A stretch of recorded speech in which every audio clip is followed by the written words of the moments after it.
Hey guys, it's Christy, and today I'm here with a little bit different message than what I normally come on here and do. Usually I come on and pull cards and talk about the messaging that I get from the universe through the cards. But I had an experience lately that made me want to share because I feel like other people could probably relate to and resonate with what I'm going to be talking about.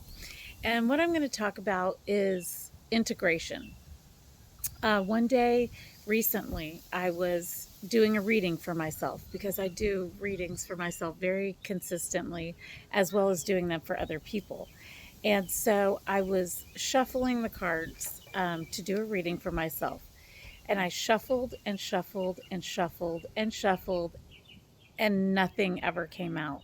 I tried different decks of cards, different types of cards, nothing came out. And I've never had this happen. So I'm sitting there kind of like um, stunned and kind of asking questions like, is the universe ignoring me?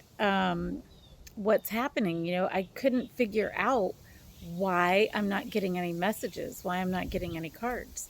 And as I sat there thinking, I started to think that the message was in not getting any cards because I am a person who likes to constantly, watch videos and consume spiritual content, like card readings and, things of that nature. And then I'm realizing there is a time for that, for the asking, for the wanting, and for the receiving of information about what you're going through, about what life can be. And then there's also a time for integration. And the word kept coming up to me. And I, thought to myself, well, I know what that is, but I wanted to really dig in deep. So I did take notes, which I will refer to as we're talking about this.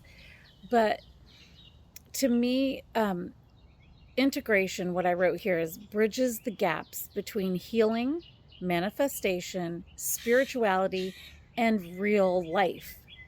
So if we keep consuming and we have breakthrough moments, what good are the breakthroughs if we never allow them to settle in and affect things in our lives like our habits, our decision making, um, how we treat ourselves? We need to give our nervous systems, a break sometimes. And if we're asking and asking and consuming, where are we really allowing that to hit in our real life? Um, because I did write down here that um, intellectualizing healing instead of living it, repeating the same emotional cycles, knowing the concepts, but not feeling safe enough to actually put them into practice and embody them.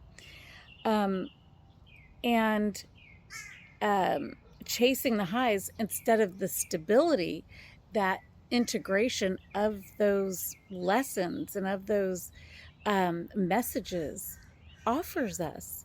And so I wanted to talk about what integration actually looks like. So I wrote some notes about that because I actually, go through this myself. Like I said, I love consuming spiritual content. It really makes me feel good. It changes my perspective, and it does help me tap into the joy that we're here to experience. But then there's a point at which I need to take that information I've been given and actually put it into practice. So integration looks like calmer reactions. This is something I especially have to work on in traffic. Um, Slower, more conscious decisions. A lot of times in life, we're pressed to make decisions quickly. But if we actually set the boundaries, that's another thing, is setting boundaries. If we set those boundaries and say, I hear what you're saying and I will respond to that, I just need a minute.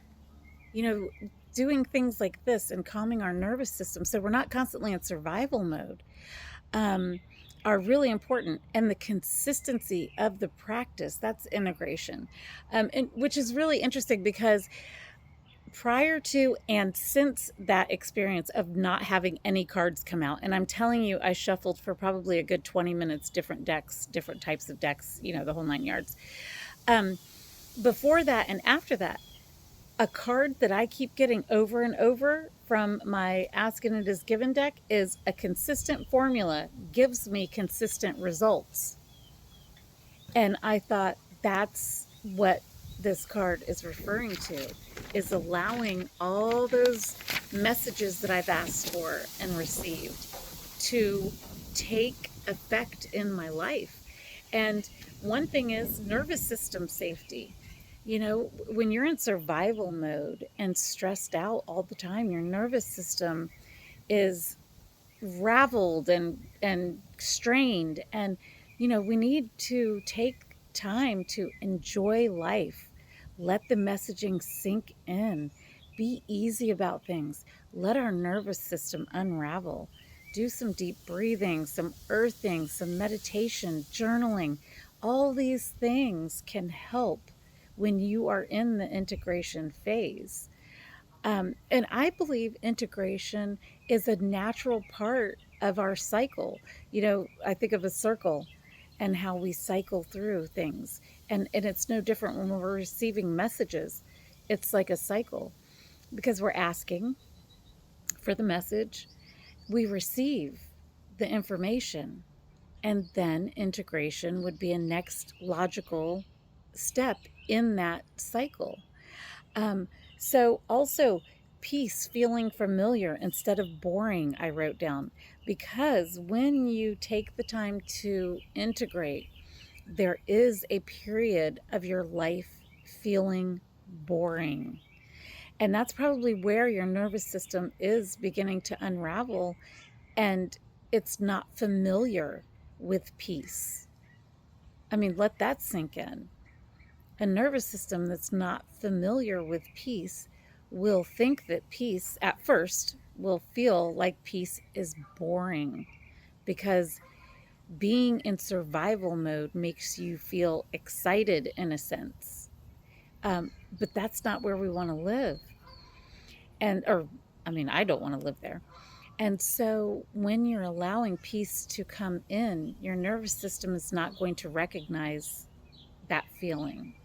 So a lot of us feel bored at that time. I've heard many people talk about how, when they started to integrate and change, their whole lives changed. They don't recognize the old them. There's actually a period of mourning the old self if you allow yourself the healing and the going through the integration process.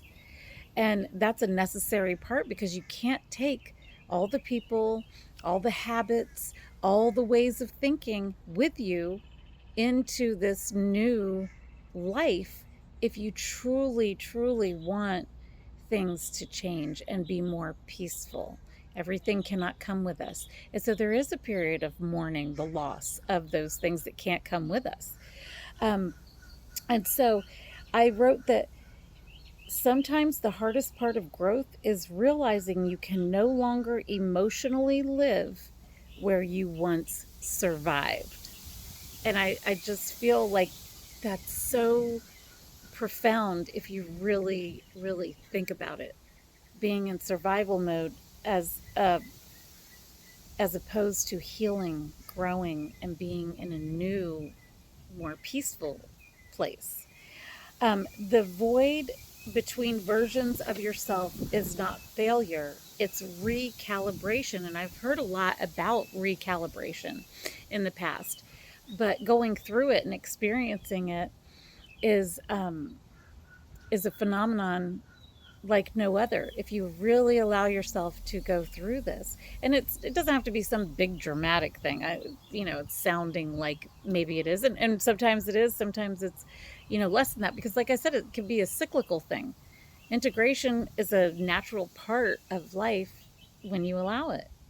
And life is supposed to be fun. We're supposed to be enjoying and feeling easy about things. And life gets easier after you integrate the messages, the healing, the growth that you've asked for. So I wrote a list of signs that you're integrating. There's less urgency. Everything's not so, oh, it's got to be done right now. There's that sense of ease. I love the word ease because of how it feels to be easy. You have more discernment.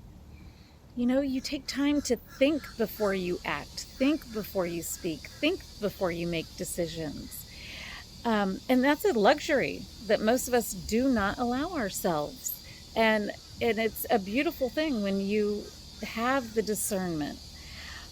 Softer self-talk. Who does not want that? If you are like me and have lived a life of being harder on yourself than everybody else can be, I've heard many people say that. You don't have to be hard on Christy because she's harder on herself than anyone could be.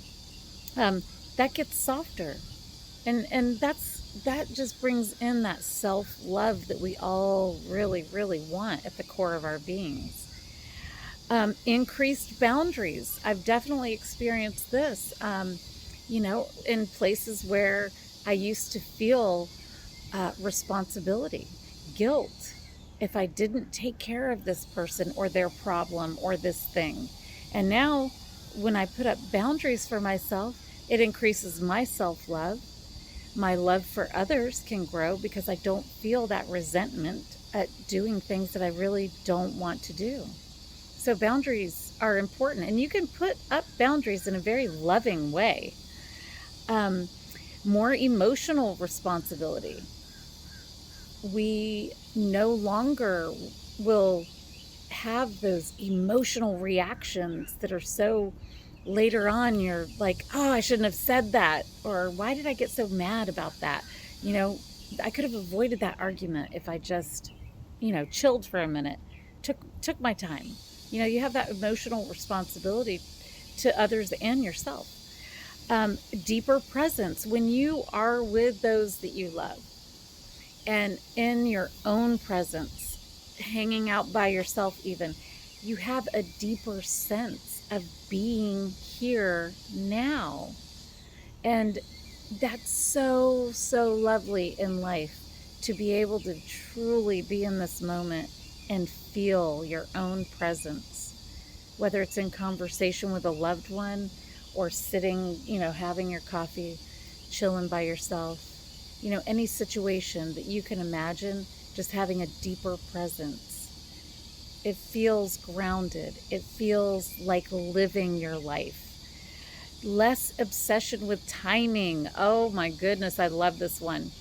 Moving slower, deliberately, just for your own sense of groundedness, your own sense of deeper presence, your own sense of wanting to enjoy every step along the way. And have that, sense of, there are going to be times when you have an appointment or you need to be at work at a certain time, but you give yourself more time so that it's not this obsession, this obsessive timing. Oh my gosh, I need everything right now, or I need to be there yesterday. No longer needing, I love this one, external validation. This is a huge, huge sense of freedom, not needing external validation, because that validation comes from here, your inner being, your source, your heart, whatever it is. It's coming from within you, and you don't need anything out here. Do you know how freeing that is? That is a sense of joy of life, and we're supposed to be enjoying our lives. And trusting yourself more. This is one that is so, so, so important, because you can't trust everyone and everything, but when you can trust yourself, that's another feeling of freedom in this world, because you know that no matter what, you are going to take care of you. And of course, you have compassion and you care for those that you love, but with loving boundaries. So I put integration is where spirituality becomes real life. The quiet moment where you begin living differently. And I love that idea. I love the feeling. I've been through this in my life, and I'll go through it many more times. And It is amazing when you turn around and realize, wow, in the past, I would have reacted to that so much differently. And then I would have had guilt and shame and all these other negative emotions wrapped up in it. But I allowed myself the time, the space, the love to integrate what I learned, and look where I am now. And look at the peace I experience and the joy I experience in life. So I really wanted to share this with you guys, and I hope you get something out of it and start, some integration of your own. And I'll see you guys in the next video. Cheers, guys.